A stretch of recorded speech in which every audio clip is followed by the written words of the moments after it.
Ngayon, dinukot siya at ang asawa niya mula sa kanilang kibbutz noong Oktubre 7 sa gitna ng teroristang atake ng Hamas. Siya ay pinanatiling bihag ng mga terorista sa Gaza at pinalaya sa kasunduan ng pagpapalaya ng mga bihag noong Nobyembre, mahigit 1 buwan ang lumipas. Siya si Rimon Bushdab Hirsch, ang babaeng sumikat, literal na tumayo laban sa mga nakamaskarang terorista na nagbihag sa kanya. Ang mga litrato ng sandaling iyon ay kumalat noon, naging simbolo ng tapang at lakas. Siya ay 36 na taong gulang noong panahong iyon. Pinatay ng mga terorista ang asawang si Yagav habang siya'y bihag. Ngayon, sa unang pagkakataon, nagsasalita si Rimon Bushdab Hirsch sa broadcast media sa wikang Ingles. Isang karangalan na tanggapin si Rimon Bushdab Hirsch mula Avshalom, Israel. Maraming salamat at lubos naming pinahahalagahan ang iyong pakikipag-usap sa amin. At syempre, ang buong bansa ay naalala ang sandaling iyon ng tapang at paglaban nang hinarap mo ang kasamaan ng walang takot nung araw na iyon. Pero bago tayo makarating doon, bibalik mo kami kung maaari sa ika-7 ng Oktubre ang mga alaala mo noong una ninyong naintindihan ni Yagav kung ano ang nangyayari. Una, bago ako makarating sa ika-7 ng Oktubre, alas 6:29 ng umaga. Gusto ko lang, em, em, I just wanna, magpasalamat at aminin na ito ang unang beses kong mag-interview ng live.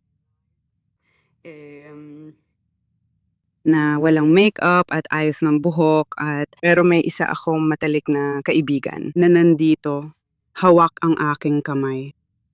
Kaya pwede kitang ibalik ng alas 6 at 29 ng umaga, Cheva Dom.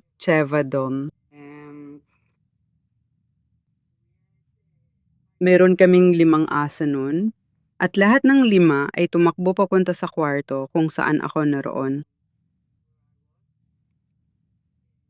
Kaya kami ni Gal ay hindi nakarating sa safe room. At noong una akala namin yung karaniwang mga misail lang, kaya niyayakap lang namin ang isa't isa habang naghihintay sa safe room.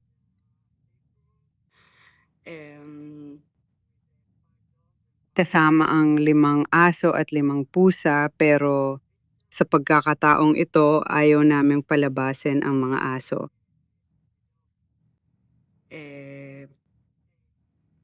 Na magpaiwan sa kwarto mag-isa.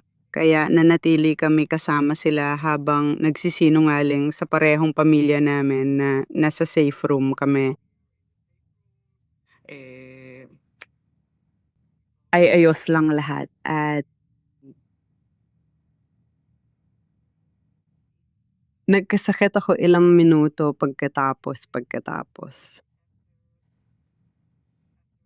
Pagkatapos magsimula ang lahat, pagkatapos ng lahat ng Chivadom at ng mga misil, sumilip ako sa bintana at nakita ko ang akala ko ay 2 sundalo.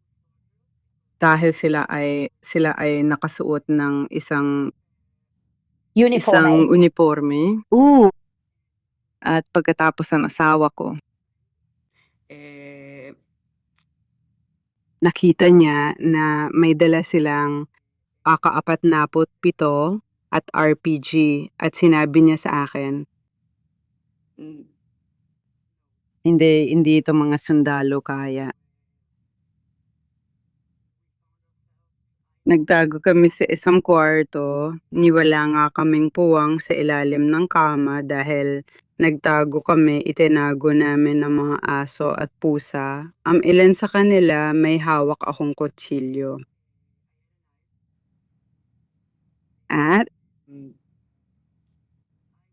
sobrang abalan ako nung nagsimula kaming makarinig. Paano ko sasabihin na nasa kotse? Mga baril sa paligid namin sa loob ng kibbutz. Ang instinct ko ay tumawag. Ang mga mahal ko sa buhay, Sabihin sa kanila na mahal ko sila. Binabaril ako, napapaligiran ako, may usok sa lahat ng dako, mahal ko kayo, patawad.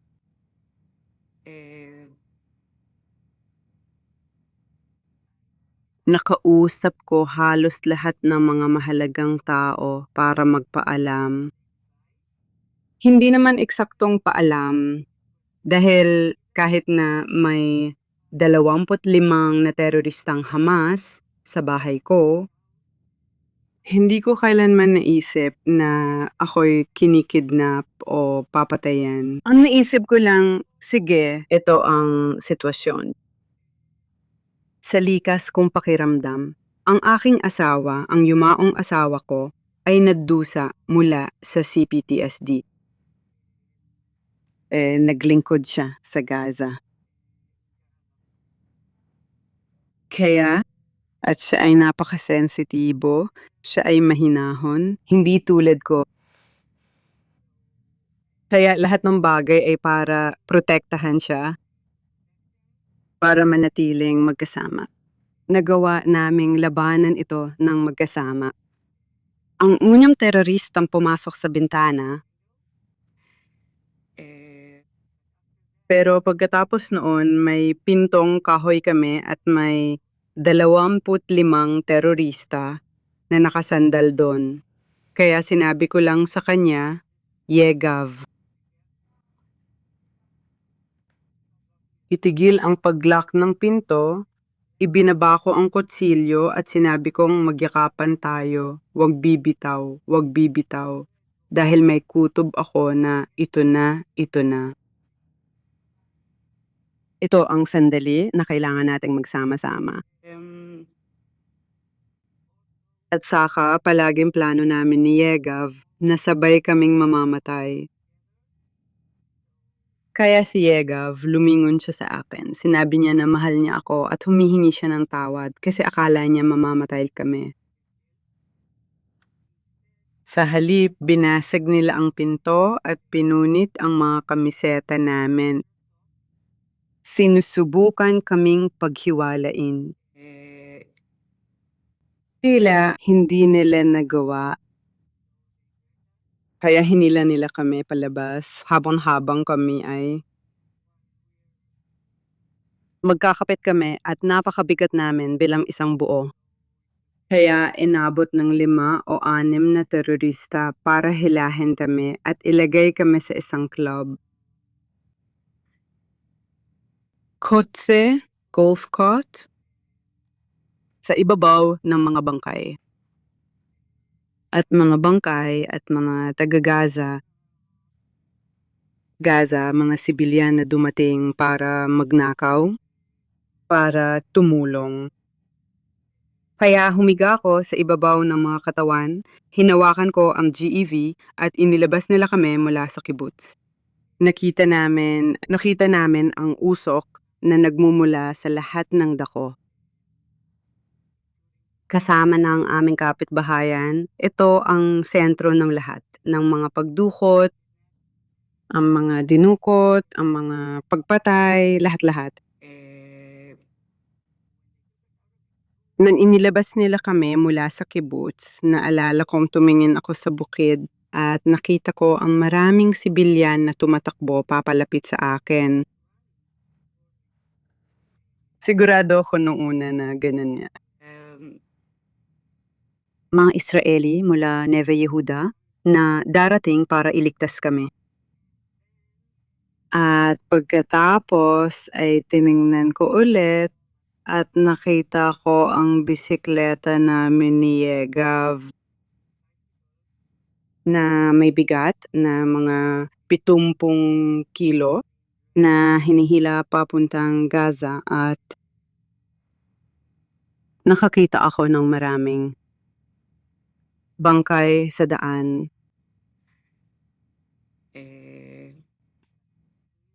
Pero para sa akin, magkahawak ang aming mga kamay at hanggang makarating kami sa Gaza at ibinaba sa mga lagusan. magkasamas pa rin ang aming mga kamay. Ikaw ang sagisag ng tunay na pag-ibig at tunay na magkasintahan na nanatiling magkasama gaya ng ginawa ninyo. At naiintindihan ko na sa mga terror tunnel, lumaban kayo para manatiling magkasama at nakaharap pa kayo mismo sa sukdulan ng kasamaan. Yahya Sinwar, ano ang pakiramdam noon? Sa totoo lang, nakilala ko siya ng 2 beses. Nag-usap kami nung nakilala ko siya. Wala akong ideya kung sino ang kausap ko. Basta napansin ko lang. Napagtanto ko na mataas ang posisyon niya dahil sa reaksyon ng ibang terorista at ng mga bantay namin. Parang matutunaw sila kapag nandoon siya. Kaya masasabi kong nagkaroon kami ng 2 napaka-interesanteng pag-uusap. Maaari ko ring sabihin na nung kinamayan niya ako, tinupad niya ang kanyang pangako. Tinupad niya ang kanyang pangako. Interesado talaga siya sa kung kamusta na kami, kung paano nila kami tinatrato. Binigyan niya kami ng gamot na wala kami dati. Tinulungan niya akong paliguan ng isang 5 taong gulang na batang babae dahil siya ay nasa masamang kalagayan. At ano mismo ang ipinangako niya sa'yo? Ipinangako niya sa akin na magkakaroon ng gamot para sa lahat ng tao sa lugar kung saan kami nakakulong. Oo. Humingi ako ng gamot para sa lahat. Alam ko ang kailangan ng lahat. Humingi ako ng pagkakataong makaligo. Kahit isang timba ng malamig na tubig. Tuwing ilang araw. At hiniling ko sa kanila na mangako kay Sinwal na i-flush ang inidoro na ginagamit ng 7 tao at 1 beses lang sa isang araw ini-flush. At hindi ko alam kung gaano katagal tumagal ang pangakong ito dahil hindi ako gusto ng mga dumakip sa akin dun. Sila. Hindi talaga nila ako gusto. At gaya ng sinabi mo, sa huling 3.5 linggo ng aking pagkakabihag, ako at si Yayegav ay ikinulong sa isang hawla nakabukod sa iba. Walang paliguan. At kami ay pinahirapan. At bawat 2 o 3 araw, pumupunta sila sa kulungan. Inaalok nila kami na maghiwalay. Para mapunta ako sa ibang mga babae at mga bata. At para si Yagav ay mapunta sa ibang mga lalaki. At kami ay sasakay ng bus. At sinabi namin sa wikang Arabe, kulak veis, kulak amam, na ang ibig sabihin ay lahat ay mabuti, lahat ay ayos. Dito tayo manatili, magkasama tayong lahat. At naging parang laro na ito. Nasa lugar namin kami, sabi niya, majnunin. Ibig sabihin ay mga siraulo. Kaya gumawa sila ng espesyal na uri ng impyerno para sa amin. Hindi mo maiisip ang impyernong iyon. Ikwento mo sa amin kung ano ang naramdaman mo nang sabihin sa'yo na palalayain ka na, pero ang asawa mo ay kailangang maiwan. Alam kong lumaban ka para sa ibang resulta at hindi nagtagal pagtatapos noon. Walang kapantay ang sandaling hinarap mo ang mga nakamaskarang terorista ng Hamas. Hitang-kita na sumagot ka sa kanila habang isinusuko ka sa kuponan ng Red Cross sa Gaza. Ano ang naramdaman mo nun? Hindi masukat ang iyong lakas. May ikukuwento ako tungkol sa sarili ko. Ang nakita mo sa sandaling iyon, ako yon. Ako pala yun mula simula. Kaya naman natanggal ang 16 kong ngipin at nabale ang braso ko at nabale. Meron akong 3 bale sa mukha ko. At may mga paso ako at mga bakas ng lubid. Meron akong mga peklat mula dito. Pareho kong binti ay may mga peklat din dahil nasa kulungan kami. May mga insekto, mga pulgas, nakakalat sa buong katawan namin. Hindi kami nakaligo ng 1 buwan. Wala kaming toilet paper.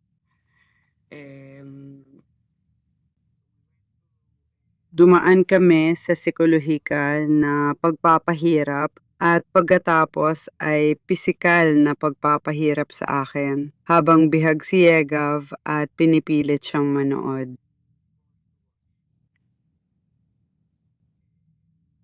At kami rin, ako rin,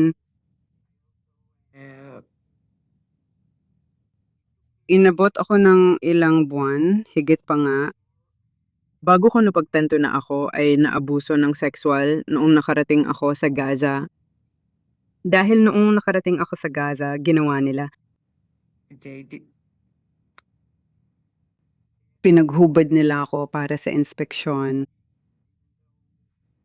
Kahit na naka-leggings lang ako. Walang bra at punit ang aking damit. At sinabi nila sa akin na yumuko ako at saka nila ako hinalay. At sa kabutihang palad, hindi kanila hinubaran at ako